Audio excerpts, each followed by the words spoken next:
Kas on veel küsimusi? Mis eluaastas on tarvis õpetada noori tulevad vanemaid neid tarkusi, sest et ütleme, tagantjärele tarkus on kõige parem tarkus. Eriti nende jaoks, kellel on lapsed juba täiskasvanud ja kui ma oleks noor ja siis ma sain need asjad pähe ja siis kas ma last nagu peaks olema. Aga mis te arvates meie teekogemus ütleb, et see õpetus, mis ajast, mis east need noored juba vastuvõtlikud, vastuvõtlikumad, et saaks seda asjad nagu pähe ja siis kui need oma lapsed tulevad, siis juba saavad selle hakkama. Rakendada seda kogu. Jah. Käisin eile ühel suurel suguvõsa sünnipäeval, on tädil on 7 last ja väga, need on juba suured ja sünnipäev oli tõesti suur. Ja seal oli üks inimene, kes rääkis, et ta juhib nagu firmat. Tal on juuksurifirma ja tal on kodus kaamera. Kuna ta on väike laps ja seal kaameras ta jälgib siis kogu seda protsessi, mis seal juuksuriäris toimub. No väga päris karm selline süsteem. Ja siis mõtlesin, kuidas need inimesed nagu töötavad, kuidas neil selle vastutustundega on. Ja siis ta ütles niimoodi, et väga vähesed inimesed suudavad muutuda. Aga üks osa ikkagi suudab. Ja siis me jõudsime sinna, et millal see kõik algab.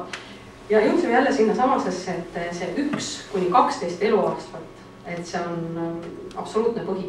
Kui me sel ajal teeme paljud asjad ära, siis me näeme, et võib-olla meie lapsest kasvab see juuksur, kes saab hakkama selle enese muutumisprotsessiga palju paremini ja palju kiiremini. Ja et vastus ongi siis see 1–12 aastat.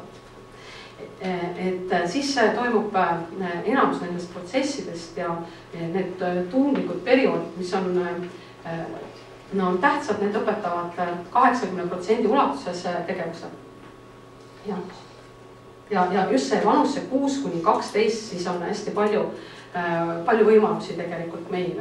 Pärast seda saavad olulisemaks sõbrad, pärast seda vanemate mõju tunduvalt väheneb ja kui selles vanuses on asjad ära tehtud, siis jah.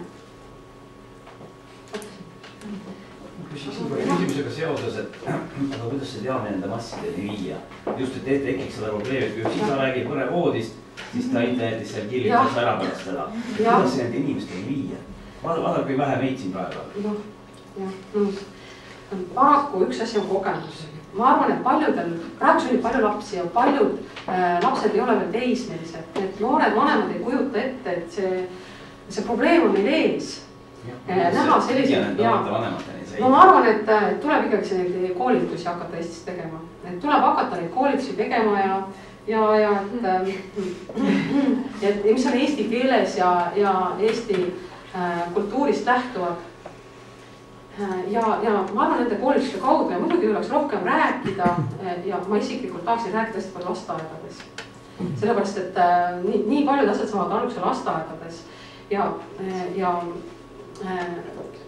tegelikult seal oma koolis, kus ma olen mitme aasta vältel kirjutanud artikleid lehtedes ja nii edasi ja ma näen tegelikult, et lapsevanemad on paljuski kuulda võtnud.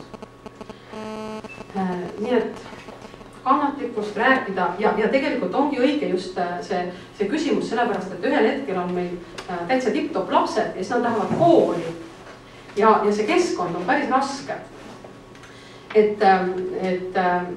Ja need lapsed on ise õnnetud, tegelikult nende laste pärast tuleb hakata tegema koolitusi, tuleb rohkem rääkida ja alustada lasteaedades.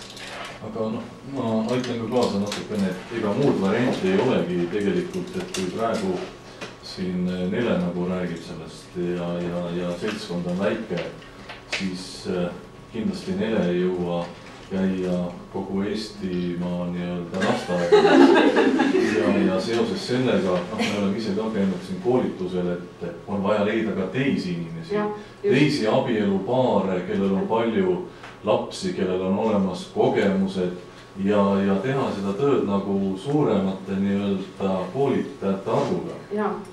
siis jõuab ja loomulikult kõik hakkab pihta nii-öelda väikse, jah, just, et kõik viib samm-sammult, nii et see võtab aega, midagi ühe päevaga ära ei tee. jah, samm-sammult. Ja Hispaania kogemus on ka just nende samade raskete teismeliste pealt tekkinud. Neid õnnetuid noori vaadates tekkis siis see kindel arusaam, on vaja midagi tegema hakata, on vaja pakkuda koolitust. Ja kui me mõtleme, kuidas me panustame muidu koolitusse, siis laste kasvatusse on vaja samamoodi panustada. Kui te teate mingisugused teid, siis palun öelda.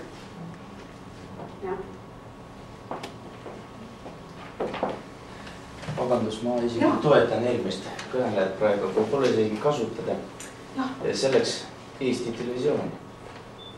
Mida te mõtlete? Ahah. Ja, ei, väga tore, aitäh kõigile küsitlejatele või küsimuste esitlejatele, et see on veel küsimusi. Tuleb kirju.